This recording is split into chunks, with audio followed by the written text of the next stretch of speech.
নমস্কার। আজকে একটি গুরুত্বপূর্ণ বিষয় নিয়ে উপস্থিত হয়েছি। সে বিষয়টি হচ্ছে প্রবলেম বেসড লার্নিং। আধুনিককালে সমগ্র বিশ্বের এডুকেশন সিস্টেম বা শিক্ষা ব্যবস্থাকে যদি ভালোভাবে পর্যবেক্ষণ করা যায় তাহলে আমরা দেখব যে বিজ্ঞান এবং প্রযুক্তির যে পরিবর্তন বা উদ্ভাবনী একটি বিপ্লব, এর জন্য আজকে সমাজের বিভিন্ন স্তরে বিভিন্ন রকমের পরিবর্তন আমরা স্পষ্টভাবে দেখতে পাই বা দেখতে পাবো। ঠিক একই রকমভাবে আমি একটি বিষয় বলতে চাই, সেটি হচ্ছে যে এই যে বিজ্ঞান এবং প্রযুক্তির প্রভাব, এই বিজ্ঞান এবং প্রযুক্তির প্রভাব সমাজের বিভিন্ন ক্ষেত্রকে প্রভাবিত করেছে। সমাজের এরকম একটি গুরুত্বপূর্ণ ক্ষেত্র হলো বা অত্যন্ত আবশ্যক বা তাৎপর্যপূর্ণ ক্ষেত্র হলো শিক্ষা ব্যবস্থা বা এডুকেশন সিস্টেম। এই এডুকেশন সিস্টেম বা একাডেমিক এনভায়রনমেন্ট বা একাডেমিক অ্যাটমসফিয়ার, এই একাডেমিক এনভায়রনমেন্ট বা একাডেমিক অ্যাটমসফিয়ার বা এডুকেশন সিস্টেমকে বিভিন্নভাবে প্রভাবিত করেছে বিভিন্ন আধুনিক ধারণা। বিজ্ঞান প্রসূত বৈজ্ঞানিক নীতির উপর গড়ে ওঠা এরকম অনেক আধুনিক ধারণা শিক্ষা ব্যবস্থাকে বিভিন্নভাবে প্রভাবিত করেছে। তো এই প্রভাবের ফলে আজকে সমগ্র বিশ্বে আধুনিককালে বা একবিংশ শতাব্দীর দ্বিতীয় দশকে তৃতীয় দশকে কতগুলি গুরুত্বপূর্ণ আধুনিক ট্রেন্ড যা শিক্ষা ব্যবস্থাকে প্রভাবিত করেছে বা প্রভাবিত করে চলেছে, বা যে বিষয় সম্পর্কে সমগ্র বিশ্বের এক্সপার্ট বা রিসোর্স পার্সনেরা তাদের মতো করে গবেষণা করে চলেছেন এবং এক্সপ্লোর করার চেষ্টা করছেন যে এই যে আধুনিক ধারণাগুলি, সে ধারণাগুলি কিভাবে যুগের সাথে যুগের জন্য উপযুক্ত হতে পারে বা এক্সিস্টিং একাডেমিক এনভায়রনমেন্ট বা অ্যাটমসফিয়ারে কিভাবে এগুলোকে উপযুক্ত করে তোলা যেতে পারে, সে সম্পর্কে কিন্তু সদা সর্বদা বিভিন্ন এক্সপার্ট বা স্কলার বা বিভিন্ন রিসার্চার সেই বিষয় নিয়ে গবেষণা করে চলেছে ক্রমান্বয়ে। তো এরকম একটি বিষয় হচ্ছে প্রবলেম বেসড লার্নিং, মানে এমন একটি আধুনিক লার্নিং সিস্টেম বা লার্নিং স্ট্র্যাটেজি বা মেকানিজমের কথা আমরা আজকে আলোচনা করব। এটি একটি আধুনিক এডুকেশন সিস্টেম, যে সিস্টেমটি মূলত একটি বিশেষ জায়গাকে ফোকাস করেছে, সেটা হচ্ছে প্রবলেম। এই প্রবলেমকে কেন্দ্র করে কি করে লার্নিং হয়, এই প্রবলেমকে কেন্দ্র করে কিভাবে লার্নিংকে এনশিওর করা যেতে পারে, এই প্রবলেমকে কেন্দ্র করে লার্নিংয়ের প্রসেসটা বা লার্নারের যে বিহেভিয়ার মডিফিকেশনের যে বিষয়টা, সেটা কিভাবে কন্ডাক্ট হবে বা কিভাবে পরিচালিত হবে, সেটাই হচ্ছে আজকের আমাদের আলোচ্য বিষয়, প্রবলেম বেসড লার্নিং। মূলত আমাদেরকে মনে রাখতে হবে যে প্রত্যেকটি লার্নিং স্ট্র্যাটেজি বা লার্নিং অ্যাপ্রোচের নতুন নতুন উদ্ভাবনের উদ্দেশ্য রয়েছে। উদ্দেশ্য কি রয়েছে?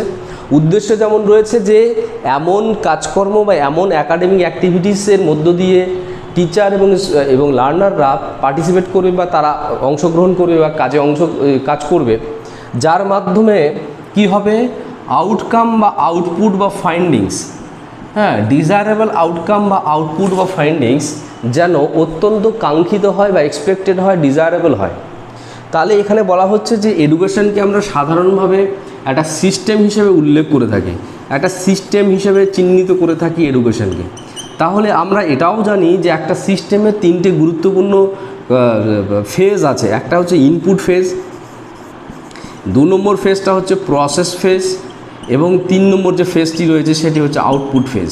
তাহলে এই যে তিনটি গুরুত্বপূর্ণ ফেজ রয়েছে, তো এখানে বলা হচ্ছে যে এই যে সিস্টেমস অ্যাপ্রোচ বা সিস্টেমস মেকানিজম, এই সিস্টেমস অ্যাপ্রোচ বা সিস্টেম মেকানিজমের যে মূল বিষয়টি, নীতিটি, সেটি কিন্তু আমরা এখানে কিন্তু লার্নিংয়ে বা একাডেমিক অ্যাক্টিভিটিসের ক্ষেত্রে স্পষ্টভাবে পর্যবেক্ষণ করতে পারি। তো এখানে বলা হচ্ছে যে এই যে প্রবলেম, মানে অ্যাকচুয়াল টার্গেট হচ্ছে কি, আমরা ম্যাক্সিমাম আউটপুট পেতে চাইছি, ম্যাক্সিমাম এক্সপেক্টেড আউটপুট। আমরা ম্যাক্সিমাম এক্সপেক্টেড আউটপুট এনশিওর করার জন্য কি ব্যবস্থা হতে পারে, অর্থাৎ এই যে একাডেমিক সেক্টরকে নিয়ে বা এডুকেশন সিস্টেমকে নিয়ে যারা এক্সপার্ট বা রিসার্চার বা ফেলোরা স্টাডি করে চলেছেন, বিশেষজ্ঞরা অনুশীলন করে চলেছেন, তারা মূলত এই দুটো বিষয়কে নিয়ে অনুশীলন করে চলেছেন, ইনপুটকে এবং প্রসেসকে। কি মেকানিজমকে ফলো করলে কোন প্রসেসের মধ্য দিয়ে গেলে সর্বোচ্চ আউটপুট বা আউটকাম বা ফাইন্ডিংস আমরা পেতে পারি। তো এইরকমই একটি গুরুত্বপূর্ণ প্রসেস, আমরা প্রবলেম বেসড লার্নিং হচ্ছে একটা এমনই প্রসেস যে প্রসেসের মূল টার্গেট হচ্ছে লার্নারদেরকে অনেক বেশি লার্নারের মধ্যে যে ডিজায়ারেবল চেঞ্জেস বা এক্সপেক্টেড আউটকাম সেটাকে যাতে সব থেকে বেশি পরিমাণে আসে সেটাকে নিশ্চিত করার জন্য একটি গুরুত্বপূর্ণ প্রসেস মেকানিজম হচ্ছে problem based learning. Learning is একটা নতুন টাইপের, একটা নতুন ধরনের একটা লার্নিং মেকানিজম বা প্রসেস। এখানে সবসময় ভাবা হয় বা উল্লেখ করা হয় যে এডুকেশন সিস্টেম থেকে সব থেকে বেশি আমরা আউটকাম বা যে রেজাল্ট যেটা রয়েছে একাডেমিক রেজাল্ট, সে রেজাল্ট বলতে পরীক্ষায় পাশ করে রেজাল্টের কথা বলছি না, desirable modification of the learners behaviour. তো এই যে সব থেকে বেশি আমরা এক্সপেক্টেড রেজাল্ট বা ফাইন্ডিংস কীভাবে পেতে পারি, এখানে বলা হচ্ছে যে অ্যাক্টিভ পার্টিসিপেশন, লার্নারদের অ্যাক্টিভ পার্টিসিপেশন, এই কথাটা কিন্তু আমাদেরকে সব থেকে গুরুত্বপূর্ণ বলে আমাদেরকে মনে রাখতে হবে। হ্যাঁ, লার্নারদের অ্যাক্টিভ পার্টিসিপেশন,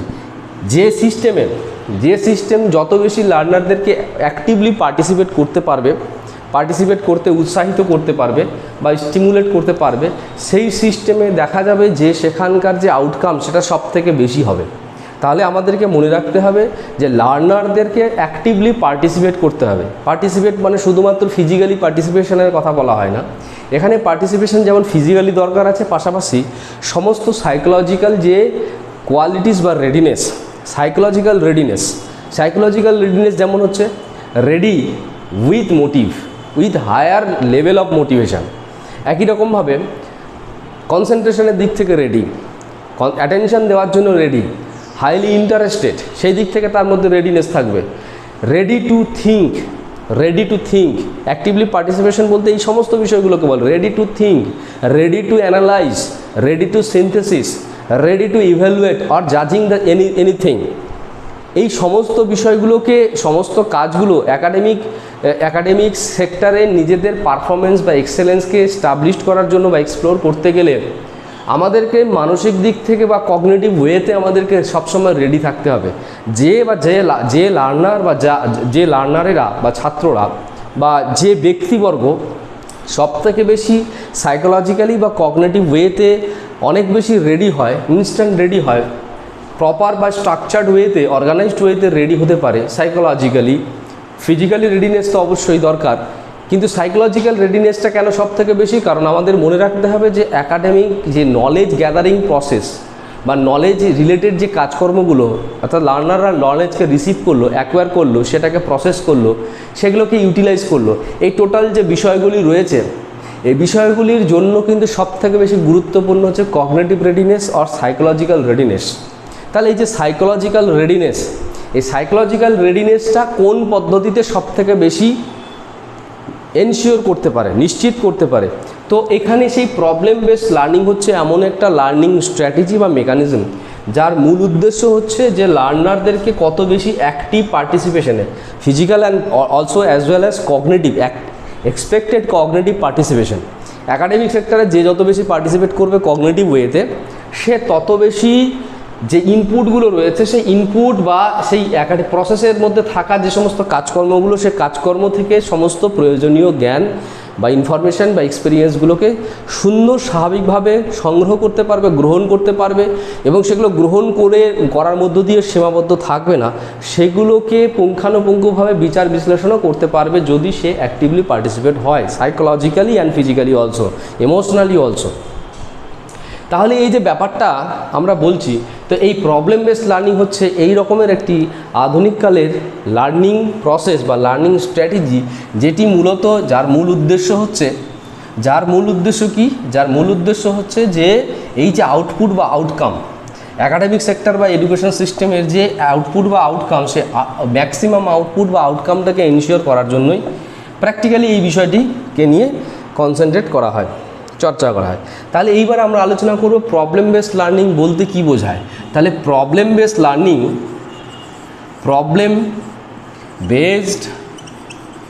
লার্নিং এটি এমন একটি আধুনিক একটা শিক্ষা মানে বিষয়ক প্রক্রিয়া বা strategy is problem based learning. কি প্রবলেম বেসড লার্নিং সম্পর্কে বলা হয়েছে নাম্বার 1 কি বলা হয়েছে, এ স্ট্র্যাটেজিক লার্নিং সিস্টেম, এ স্ট্র্যাটেজিক লার্নিং সিস্টেম। অলরেডি আমরা এই বিষয়টি নিয়ে চর্চা করলাম, এটা কিন্তু টোটাল একটা স্ট্র্যাটেজি। আচ্ছা 2 নম্বর কি বলছে, 2 নম্বর এখানে বলা হয়েছে এ লার্নার সেন্টার্ড এডুকেশনাল প্রসেস, এ learner centred educational process, educational process. 3 নম্বরে কি বলা হচ্ছে, 3 নম্বরে বলা হচ্ছে a self directed learning design,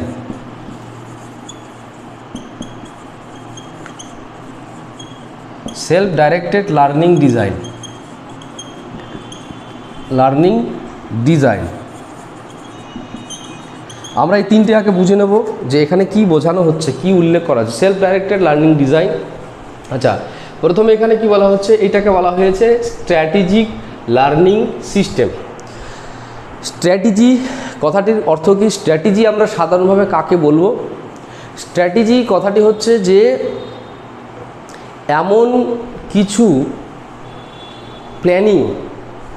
planning যা মূলত কোনো কাজকে অ্যাডভান্স লেভেলে ডিজায়ারেবল মোডে কন্ডাক্ট করতে সাহায্য করে। স্ট্র্যাটেজি ফ্রেম করা কথাটির অর্থ কি, স্ট্র্যাটেজি ফ্রেম করা কথাটির অর্থ হচ্ছে যে আমি যখন কোনো একটা কাজ করতে চাইছি বা কোনো একটা প্রবলেম সলভ করতে চাইছি বা কোনো একটা অবস্ট্যাকলসকে ওভারকাম করতে চাইছি, তো আমি স্ট্র্যাটেজি ফ্রেম করছি। মানে কি, স্ট্র্যাটেজি ফ্রেম করছি মানে আমি আমার সর্বোচ্চ বা বিভিন্ন অ্যাভেলেবেল রিসোর্সকে, সর্বোচ্চ পোটেনশিয়ালিটিকে কাজে লাগিয়ে বা ক্যাপাবিলিটিকে কাজে লাগিয়ে, ইন্টেলিজেন্সকে কাজে লাগিয়ে, পাশাপাশি appropriate utilisation of the resources.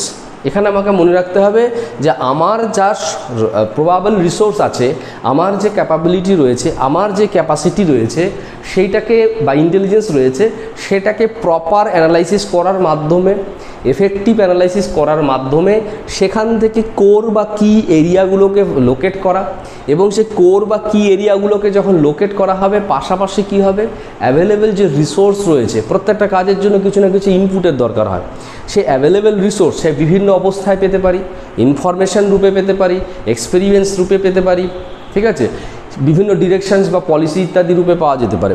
তাহলে এই যে রিসোর্সগুলো, এই রিসোর্সগুলোকে যাতে প্রপারলি ইউটিলাইজ করে নিয়ে নিজের পোটেনশিয়ালিটি বা নিজের ক্যাপাবিলিটিকে কাজে লাগিয়ে এমন একটি প্র্যাকটিক্যাল ওরিয়েন্টেড অ্যাকশান প্ল্যান, যে অ্যাকশান প্ল্যানটাকে এক্সিকিউট করে কোনো না কোনো অবস্ট্যাকলসকে ওভারকাম করা হবে বা কোনো না কোনো প্রবলেমকে সলভ করা হবে বা কোনো না কোনো টাস্ককে কন্ডাক্ট করা হবে, তখন সেটাকে সাধারণভাবে বলছে স্ট্র্যাটেজি।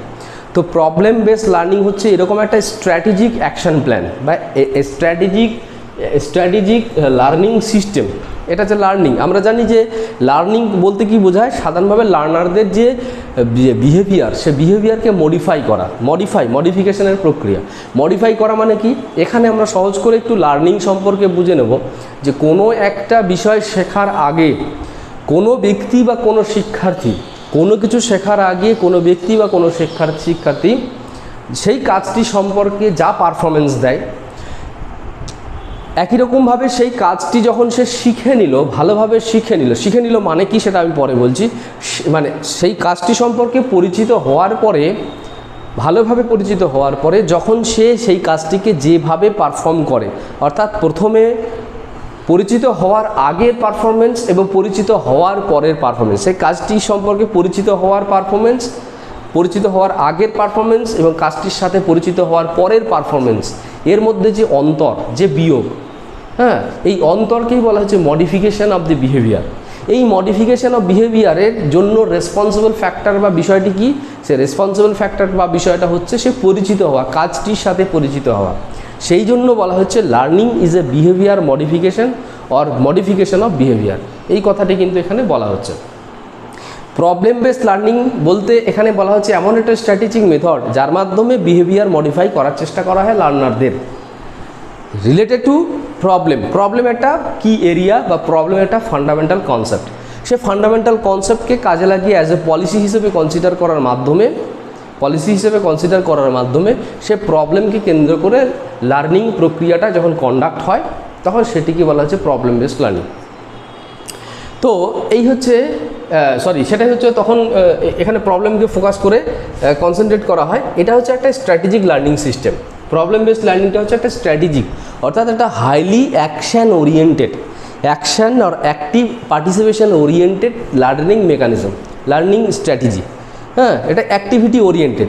দ্যাট ইজ বেসিক্যালি এটা কি হচ্ছে, এইটা হচ্ছে উচ্চ পর্যায়ের যে পোটেনশিয়ালিটি বা capability of the teacher or the stakeholders of the education system যখন কি করবে সেই স্ট্র্যাটেজিটাকে সেট করবে এবং সেই লার্নিংয়ের কাজটিকে কন্ডাক্ট করার চেষ্টা করবে বা লার্নারদের ডিজায়ারেবল চেঞ্জ নিয়ে আসার চেষ্টা করবে। অর্থাৎ আমরা যেটা প্রথমেই বলেছিলাম ম্যাক্সিমাম আউটপুটটাকে এনশিওর করার চেষ্টা করবে, তখন সেটাকে বলা হচ্ছে strategic learning system that is basically problem based learning. দ্বিতীয় ক্ষেত্রে কি বলা হয়েছে, learner centred education process. Already নিশ্চয়ই আমরা এতক্ষণে বুঝতে পেরে গেছি যে প্রবলেম বেসড লার্নিংয়ে কি। প্রবলেম বেসড লার্নিং হচ্ছে এমন একটা স্টুডেন্ট কেন্দ্রিক একটা লার্নিং প্রক্রিয়া, শিক্ষণের প্রক্রিয়া বা লার্নিং সিস্টেম। কেন এখানে কোন প্রবলেমের কথা বলা হচ্ছে, প্রবলেম বলতে এখানে learner will find out the problem. এখানে learner will find out the problem as per the define curriculum. কোন একটা কারিকুলামের থেকে কোন একটা প্রবলেম, ধরা যাক আমি কোনো একটা আস্ক বা কোনো একটা বিষয়, আজকে যেরকম আমি একটা প্রবলেম আমি নিয়েছি, ধরে নিলাম আমি একজন লার্নার, আমি একটা প্রবলেম নিয়েছি। কি প্রবলেম নিয়েছি, যে problem based learning. This is the problem. কি problem, I want to explore this problem, I want to explore the actual meaning of this term. এই শব্দটিকে আমি ভালোভাবে এর মিনিংটাকে সকলের সামনে তুলে ধরতে চাইছি। I want two interpret the actual meaning of this term, problem based learning বা পিবিএল। তাহলে প্রবলেম বেসড লার্নিংটাকে যখন আমি ডিফাইন করতে চাইছি, তাহলে আমি একজন ব্যক্তি হিসেবে সিলেক্ট করলাম। তাহলে লার্নারও সেরকম কারিকুলামের, ধরা যাক এক্সাম্পল হিসেবে বলে দিচ্ছি যে এরকম একটা কারিকুলাম আছে, কারিকুলাম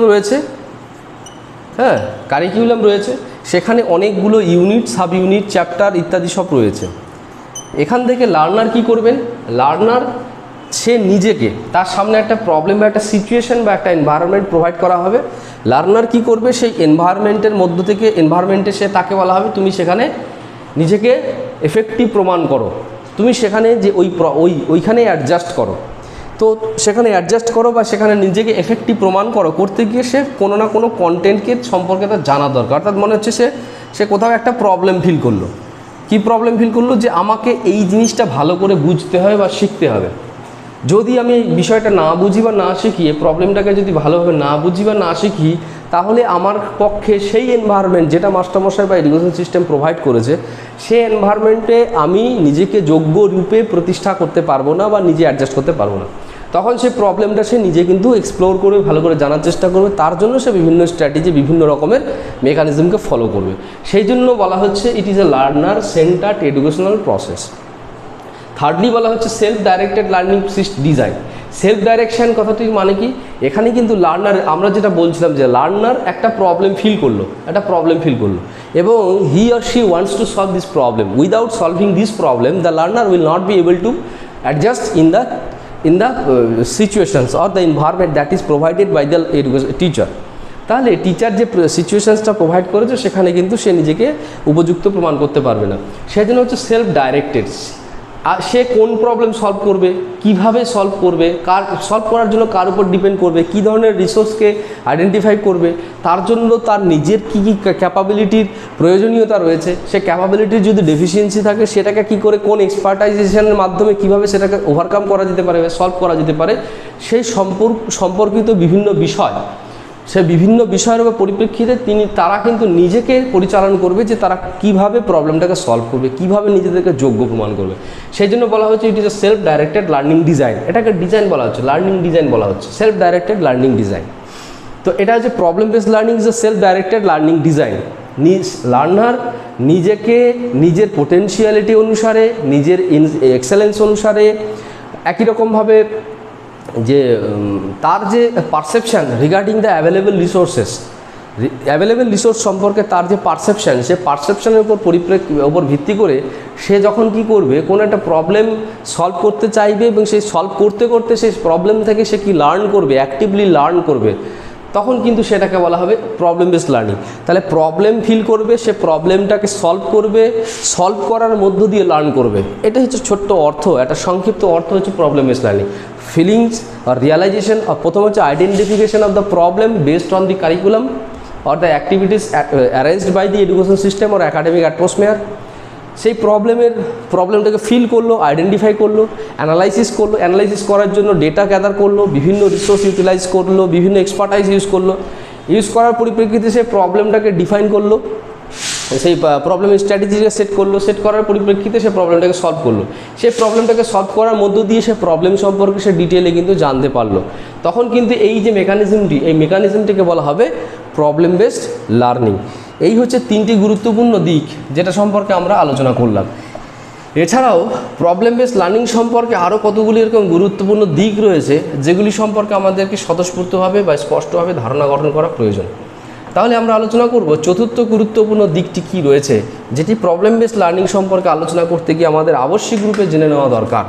4 নম্বর বিষয়টি কি রয়েছে, এখানে বলা হচ্ছে a contextual learning system, contextual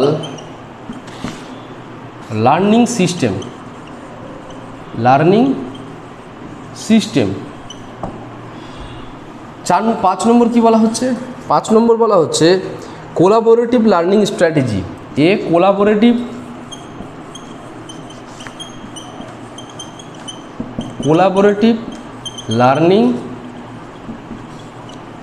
collaborative learning strategy.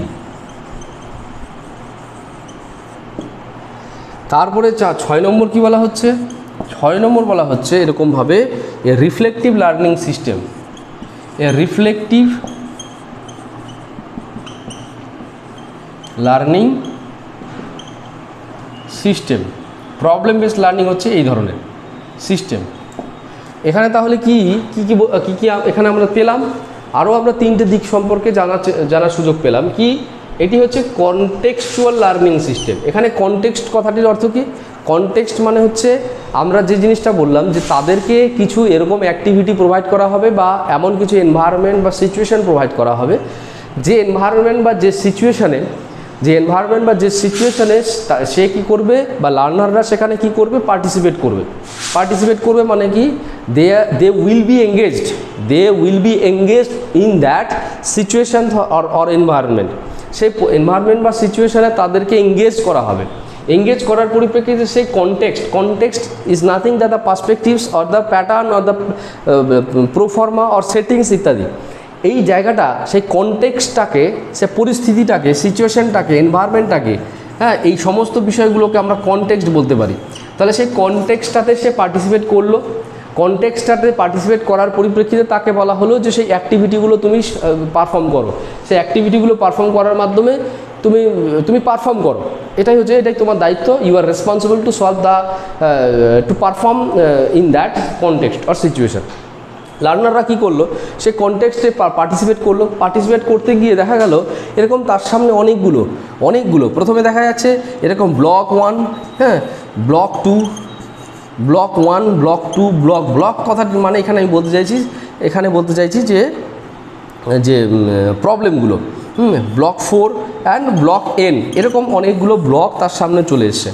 তা এই ব্লকগুলোকে যদি না সলভ করা যায়, এই রেসিস্টেন্স বা অবস্টাকেলসগুলোকে যদি সলভ না করা যায়, তাহলে all resistance or all obstacles are the problem. Each and every one is problem, প্রত্যেকটাই প্রবলেম। তাহলে এই একটা প্রবলেমকে সলভ করতে হবে। তাহলে সলভ করার জন্য লার্নারকে কী করতে হবে, প্রত্যেকটা প্রবলেম সম্পর্কে পরিচিত হতে হবে। এবং প্রত্যেকটা প্রবলেমকে সলভ করার জন্য তার নিজের রিসোর্সকে ইউটিলাইজ করবে, নিজের ক্যাপাবিলিটিকে ইউটিলাইজ করবে, পাশাপাশি অ্যাভেলেবেল রিসোর্সকে ইউটিলাইজ করবে। করার উদ্দেশ্য হচ্ছে করার মধ্য দিয়ে সে প্রবলেমটাকে ওভারকাম করবে বা ব্লকটাকে ওভারকাম করবে। তাহলে প্রবলেমটাকে সলভ করার মধ্য দিয়ে সে কী জানবে, সে প্রবলেমটা সম্পর্কে জানলো এবং প্রবলেমের সলিউশন সম্পর্কেও জানলো অ্যাক্টিভলি। অ্যানালাইসিস করার মাধ্যমে। একই রকমভাবে ব্লক 2, 3, 4, 5 ব্লক n পর্যন্ত সে কী করলো, সবটাই জানলো। কীভাবে জানলো? প্রত্যেকটা প্রবলেম। তাহলে এই প্রত্যেকটা ব্লক সম্পর্কে বা প্রত্যেকটা প্রবলেম সম্পর্কে যখন সে অ্যাক্টিভলি পার্টিসিপেট করছে, সলভ করছে, সেখান থেকে লার্ন করছে, পার্টিসিপেট করছে, আইডেন্টিফাই করছে, পার্টিসিপেট করছে, সলভ করছে, সেখানে লার্ন করছে, এইরকমভাবে তার যখন একটা কমপ্লিট একটা লার্নিং হচ্ছে, সেটাই হচ্ছে কিন্তু প্রবলেম বেসড লার্নিং। এইটা হচ্ছে তাহলে প্রবলেম বেসড লার্নিং কি? Problem based learning is A contextual learning system, context oriented, situation oriented, environment oriented learning mechanism. এটা আমাদেরকে মনে রাখতে হবে। এখানে আবার কি বলা হচ্ছে? কোলাবোরেটিভ কথাটিকে ব্যবহার করেছে। কোলাবোরেশন কার সাথে কার? এখানে প্রবলেমগুলো যখন তাদের সামনে দিয়ে দেওয়া হবে, তখন লার্নাররা কিন্তু এককভাবে, অনেকে এককভাবে হয়তো করতে পারবে, কিন্তু অনেক ক্ষেত্রে দেখা যাবে যে এরা কিন্তু এককভাবে প্রবলেমগুলোকে সলভ করতে পারবে না। কারণ প্রত্যেকটা ব্লককে সলভ করার জন্য একটা effective relationship, effective communication among the students and with the teacher, এটা কিন্তু একটা প্রবলেম বেসড লার্নিং সিস্টেমে একটা বিশেষ গুরুত্বপূর্ণ নীতি। তারা কি করবে? ব্লকগুলো সলভ করার জন্য বা প্রবলেমগুলো সলভ করার জন্য তারা কি করবে? একত্রে, এমন হতে পারে একটা গ্রুপে 5 জন স্টুডেন্ট আছে, একটা গ্রুপে কয়জন আছে? 5 স্টুডেন্টস আর দেয়ার। হ্যাঁ, 5 স্টুডেন্টস আর দেয়ার। তার মধ্যে কি কি আছে? X, Y, Z, M, P, এরকম 5 জন স্টুডেন্ট রয়েছে। X, Y, Z, M, P, এরকম 5টা স্টুডেন্ট আছে। কোনো একটা স্টুডেন্টের কাছে মনে হচ্ছে যে এই প্রবলেমটা তার কাছে প্রবলেম নয়, মানে প্রবলেম, কিন্তু এ হচ্ছে এটাকে সলভ করে দিয়েছে, এটা সলভ করে এর কাছে কোনো প্রবলেম নেই, ওয়াই এর কাছে এই প্রবলেমগুলো নেই, কিন্তু তার কাছে হচ্ছে এই প্রবলেমটা প্রবলেম। হ্যাঁ, একই রকমভাবে হতে পারে, হ্যাঁ, কারো কাছে প্রত্যেকটাই প্রবলেম, এই যতগুলো আছে সবগুলোই হচ্ছে দেখা গেল এর একটা প্রবলেম, মানে এ কিছুই জানে না। একই রকমভাবে এম যে আছে সে দেখা গেল এইটাই শুধু তার প্রবলেম। একই রকমভাবে পি যে আছে তার দেখা গেল সে এইটা হচ্ছে তার শুধু প্রবলেম, বাদ বাকি সবার এরকম রয়েছে। তাহলে এবার যে এই এ নম্বর প্রবলেমটা B1 বা ব্লক 1টাকে সলভ করতে পারছে, সে he will provide or she will provide, he or she will provide some information or knowledge. That knowledge or information will utilized by the students who is feel this is the problem. অর্থাৎ এর যে নলেজটা, এই knowledge বা কনসেপ্টগুলো তার সামনে দেবে যে তুমি এই প্রবলেমটাকে এইভাবে সলভ করতে পারো। সাথে সাথে কিন্তু সলভ ওইভাবে করবে না, সে কী করবে? সেটাকে অ্যানালাইসিস করবে, করার পরিপ্রেক্ষিতে বুঝবে যে এটাকে সেই নলেজটাকে ইউটিলাইজ করে যে প্রবলেম সলভ হবে কিনা। কারণ আমাদেরকে মনে রাখতে হবে প্রত্যেকটা লার্নারের পোটেনশিয়ালিটি বা ক্যাপাবিলিটি বা সাইকোলজিক্যাল ফিচার্স বা ক্যারেক্টারিস্টিক্স আর নট সেম। প্রত্যেকের কিন্তু মনস্তাত্ত্বিক যে গুণ বা বৈশিষ্ট্য রয়েছে সব কিন্তু একই রকম হয় না। একই রকম না হওয়ার জন্য ওয়াই এর কাছে কোনো একটা প্রবলেম, মানে এই এক্স নামক এক ব্যক্তি আছে, ওয়াই নামক এক ব্যক্তি আছে, কোনো একটা প্রবলেমকে এক্স নামক ব্যক্তি যেভাবে দেখে বা বুঝে বা সেটাকে সলভ করে, ওয়াই নামক ব্যক্তি সেই প্রবলেমটাকে সেইভাবে দেখবে বা বুঝবে বা সলভ করবে, এটা বাধ্যতামূলক নয়। সে তার মতো করে তার যে সাইকোলজিক্যাল নেচার, কগনিটিভ নেচার, সে কগনিটিভ নেচার বা সাইকোলজিক্যাল নেচারের পরিপ্রেক্ষিতে সলভ করবে। কিন্তু তার যে সলিউশন এক্সকে, ওয়াই এর সলিউশন যদি এক্সকে দিয়ে দেওয়া হয়, সে এক্স কি সেইভাবে সলভ করবে? সেটা তার কাছে কম্পেটেবল হবে কি না, সুইটেবল হবে কি না, সেটা এক্স কিন্তু বিচার করবে, তার পরিপ্রেক্ষিতে সলভ করবে। এইভাবে কিন্তু প্রত্যেকের মধ্যে একটা কোলাবোরেশনের জায়গা কিন্তু এই আমরা প্রবলেম বেসড লার্নিংয়ের ক্ষেত্রে কিন্তু স্পষ্টভাবে আমরা দেখতে পাচ্ছি, মানে এখানে দেখতে পাই প্রবলেম বেসড লার্নিংয়ে এই কনটেক্সচুয়াল জায়গাটি রয়েছে, পাশাপাশি কোলাবোরেশনের বিষয়টিও রয়েছে। এরপরে যেটা বলা হয়েছে সেটা হচ্ছে অত্যন্ত তাৎপর্যপূর্ণ। আমরা জানি যে লার্নিং বা টিচিং আমরা সাধারণত 3টে লেভেলে দেখতে পাই। লেভেল 1 কি? লেভেল 1 যেটা হচ্ছে মেমোরি লেভেল, যেটা হচ্ছে মেমোরি লেভেল। 2 নম্বর লেভেলে আমরা দেখতে পাই কি? আমরা দেখতে পাই আন্ডারস্ট্যান্ডিং লেভেল,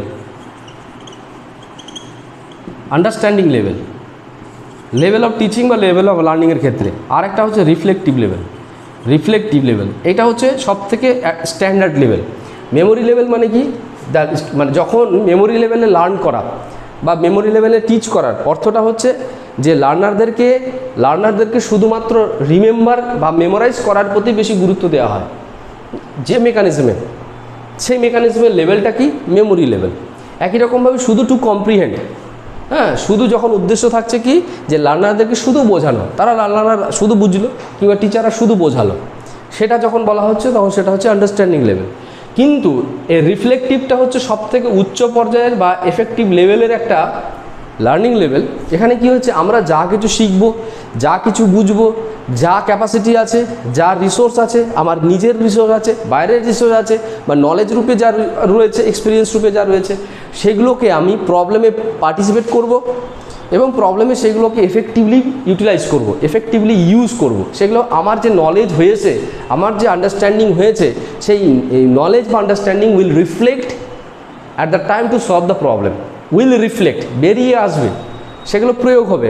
আমার মধ্যে যে পোটেনশিয়ালিটি রয়েছে সেটা কী হবে, বেরিয়ে আসবে, এক্সপ্লোর হবে। আমার মধ্যে যে সমস্ত ইন্টেলিজেন্স রয়েছে সেটা আমার ইন্টেলেকচুয়ালি আমার পারফরমেন্সের ক্ষেত্রে মধ্য দিয়ে বেরিয়ে আসবে। তা এই যে reflection is very significant approach আর সিগনিফিক্যান্ট লেভেল।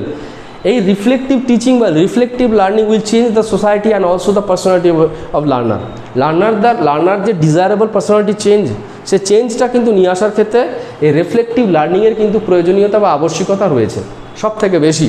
হ্যাঁ, একই রকমভাবে টিচার যদি রিফ্লেকটিভ লেভেল অফ টিচিংয়ের যে জায়গাটিকে যদি মেনটেন করেন, তাহলে সেক্ষেত্রে কিন্তু সেই মাস্টারমশাই যে টিচিং ফাইন্ডিংস বা টিচিং যে আউটকাম, হ্যাঁ, বা ডিজায়ারেবল চেঞ্জেস আর modification of this learners behaviour, সেটা কিন্তু তারা কিন্তু স্পষ্টভাবে করতে পারবে এবং সর্বোচ্চ মাত্রায় করতে পারবেন। এটি আমাদেরকে আবশ্যিক রূপে মনে রাখতে হবে। সেই জন্য বলা হচ্ছে this is the reflective learning system. Problem based learning হচ্ছে একটা রিফ্লেকটিভ লার্নিং সিস্টেম। কেন রিফ্লেকটিভ লার্নিং সিস্টেম? কারণ অলরেডি বলে দিয়েছি আমরা যে কোনো একটা প্রবলেমে সে পার্টিসিপেট করার পরে সে কী করলো, তার যে সমস্ত নলেজ রয়েছে regarding about own potentialities or capabilities or intelligence, একই রকমভাবে সে কতটা রেডি আছে, তাকে বলা হয়েছিল কগনিটিভ রেডিনেসের কথা। সে কগনিটিভ ওয়েতে বা সাইকোলজিক্যালি কতটা রেডি, সে রেডি কতটা হতে পারছে। তার মানে এগুলো সে জেনেছে যে এগুলো সলভ করতে গেলে কগনিটিভ রেডিনেসটা অনেক বেশি দরকার বা সাইকোলজিক্যাল রেডিনেসটা অনেক বেশি দরকার, এবং proper utilisation of on resources or knowledge or experience or feelings or thoughts ইত্যাদি, এগুলোকে প্রপার ইউটিলাইজ করা দরকার। বলা হয়েছে অ্যাজ এ মানে কী বলবো, ফ্রেমওয়ার্ক মানে নর্মস হিসেবে বা ইন্ডেক্স হিসেবে বলা হয়েছে।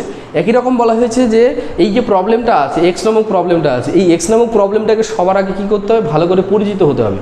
কীভাবে পরিচিত হতে হবে হোয়াট, এটা সম্পর্কে জানতে হবে হোয়াট, এর জিনিসটা কী, এর কী ব্যক্তিগত কী নেচার আছে এবং এর কি রোল আছে, যে একটা বড় টাস্কের মধ্যে এর রোলটা কী আছে, তাহলে এটা কী, হ্যাঁ, এটা কি দিয়ে তৈরি এবং এ কী ফাংশন করে একটা বড় সিস্টেম বা বড় কম্পোনেন্ট বা বড় মেকানিজমের মধ্যে। এই পুরো বিষয়গুলো একে শেখানো হয়েছে বা একে বলা হয়েছে বা জানানো হয়েছে।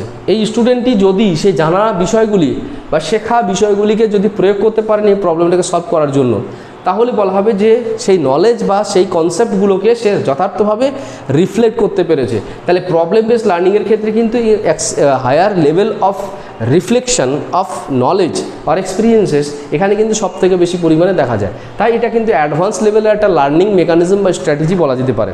তো যাই হোক, এই হলো আমরা 6টা গুরুত্বপূর্ণ দিক সম্পর্কে প্রবলেম বেসড লার্নিং সম্পর্কে আমরা জানলাম। তবে এই সম্পর্কটিকে মানে এই বিষয়টিকে আরও আমরা অর্থবহ করে তোলার জন্য এই প্রবলেম বেসড লার্নিং বিষয়ক যে সমস্ত গবেষকরা তাদের সুচিন্তিত মতামত ব্যক্ত করেছেন, এরকমই একজন বিশেষ এক্সপার্ট ব্যক্তি রয়েছেন যিনি এই প্রবলেম বেসড লার্নিং সম্পর্কে একটি বিশেষ রকমের ধারণা বা একটি বিশেষ রকমের রূপরেখা তিনি প্রদান করেছেন। এবার আমরা দেখে নেব এইরকমই একটি কনসেপ্ট। অ্যাকর্ডিং টু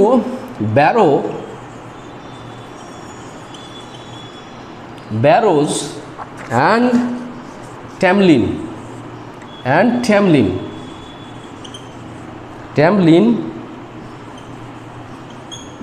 1980 ইনি কি বলেছেন, আমি সংক্ষেপে লিখলাম প্রবলেম বেসড লার্নিং ইজ, বলতে গিয়ে তিনি বলেছেন প্রবলেম বেসড লার্নিং কি, বলতে গিয়ে বলেছেন problem based learning is number 1 কি বলেছেন, a learning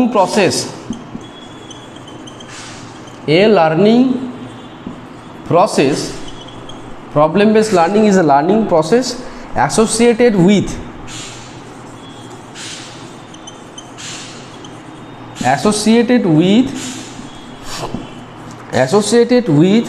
the work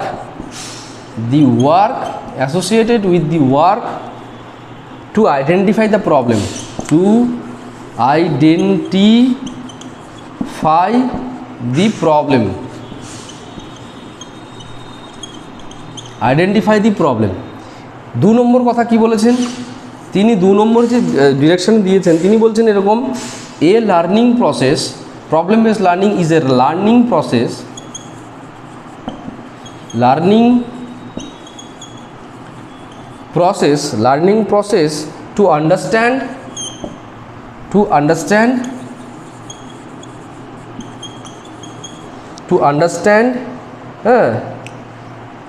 understand a problem specifically,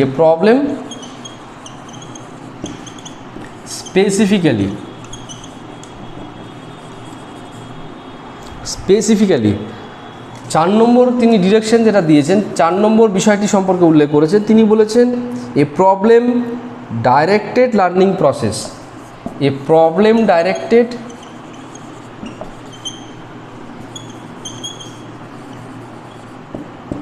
learning process,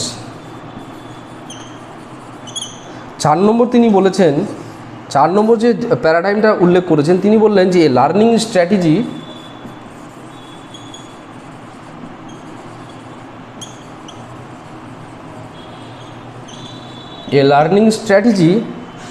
to find out the resolution,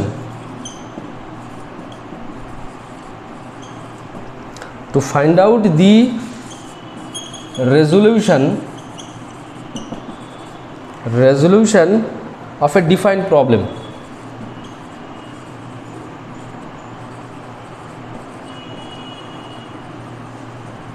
এরকম 4টি গুরুত্বপূর্ণ দিক সম্পর্কে উল্লেখ তিনি করেছেন। এবার আমরা এগুলি সম্পর্কে একটু দেখে নেব কি বলতে চেয়েছেন।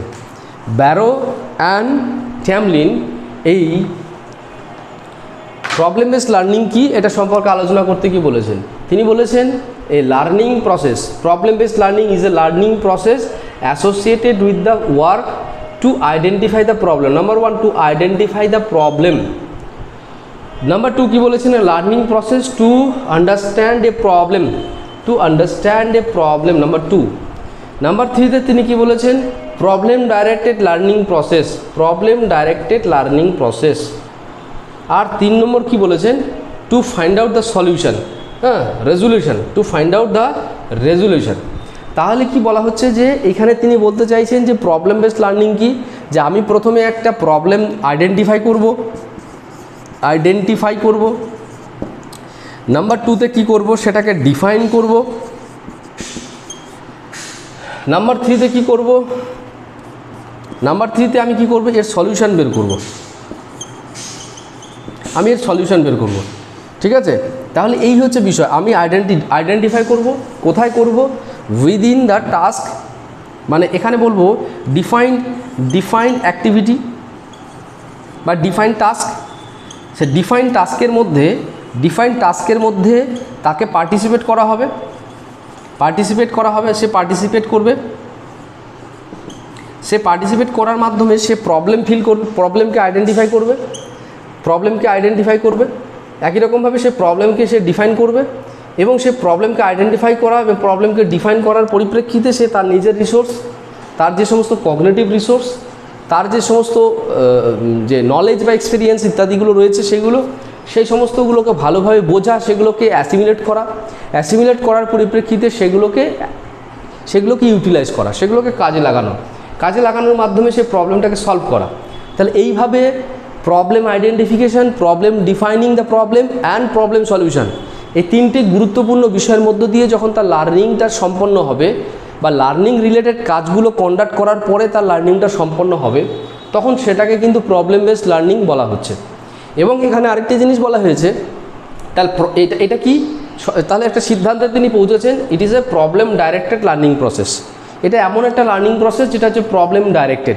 Problem is a factor or problem is a constant issue, যে কনস্ট্যান্ট ইস্যুটাকে বা কনস্ট্যান্ট প্যারাডাইমটাকে বা প্যারামিটারটাকে বা ডোমেইনটাকে বা থিমটাকে ফোকাস করার মাধ্যমে যখন লার্নার অ্যাক্টিভলি পার্টিসিপেট করবে, সে অ্যাক্টিভলি ইউটিলাইজ করবে নিজের নলেজ, কনসেপ্ট ইত্যাদি বিষয়গুলোকে, রিসোর্সগুলোকে সে রিফ্লেক্ট করবে প্রপারলি, করার মাধ্যমে যখন সে তার নিজের সেই প্রবলেমটা আছে, সে প্রবলেমটাকে সলভ করবে, সেই সলভ করার মধ্য দিয়ে সেই প্রবলেম থেকে যে অনেক কিছু শেখার আছে, সলিউশন থেকে বিভিন্ন শেখার আছে, এই প্রবলেম থেকে শেখা বা সলিউশন থেকে শেখার মাধ্যমে তার মধ্যে যে বিহেভিয়ার মডিফিকেশান হচ্ছে, সেই মডিফিকেশানটাই হচ্ছে কি অ্যাকচুয়ালি হচ্ছে লার্নিং। এইভাবে যখন লার্নিংটা হচ্ছে তখন সেই লার্নিংটাকে কি বলা হচ্ছে, প্রবলেম বেসড লার্নিং স্ট্র্যাটেজি বা প্রবলেম বেসড লার্নিং মেকানিজম। তো যাই হোক, আমরা এই বিষয়গুলিকে আরও পুঙ্খানুপুঙ্খভাবে আমরা নিজেদের যে চিন্তন আছে, আমি একটা জিনিস বলেছি যে প্রত্যেকটা মানুষের যে ক্যাপাবিলিটিস বা সাইকোলজিক্যাল এনভায়রনমেন্ট বা psychological nature are not same. এই নেচারসগুলো কিন্তু সেম নয়। সেম না হওয়ার জন্য কি হয়, প্রত্যেকে কিন্তু একই রকমভাবে একই প্রসেসে কিন্তু প্রবলেমকে রিয়ালাইজ করে না, একই রকমভাবে প্রবলেমকে আইডেন্টিফাই করে না, একই রকমভাবে প্রবলেমকে এক্সপ্লোর করে না।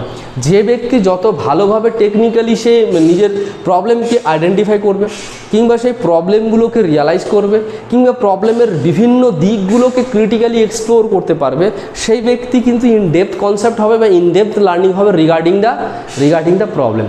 এইভাবে যখন হাইলি পার্টিসিপেশনের মাধ্যমে, অ্যাক্টিভ পার্টিসিপেশনের মাধ্যমে অ্যাক্টিভ যে ফাইন্ডিংস বা অ্যাক্টিভ যে আউটকাম লার্নারদের মধ্যে আসবে বা লার্নার অর্জন করবে, এইভাবে যখন তারা কোনো কাজ করবে তখন সেটি হচ্ছে সেই লার্নিং স্ট্র্যাটেজিকে বলা হচ্ছে প্রবলেম বেসড লার্নিং। ঠিক আছে, আমরা তাহলে এই বিষয়টি সম্পর্কে আলোচনা করলাম, আপনারা মনোযোগ সহকারে শুনলেন। আপনারা এই বিষয়গুলিকে চর্চা করবেন, অনুশীলনের মধ্যে আনবেন। যদি চর্চা বা অনুশীলনের মধ্যে না আনেন তাহলে এর গুরুত্ব বা তাৎপর্য সম্পর্কে আপনারা অবগত হতে পারবেন না। আপনারা মনোযোগ সহকারে শুনছিলেন, তার জন্য আপনাদেরকে ধন্যবাদ।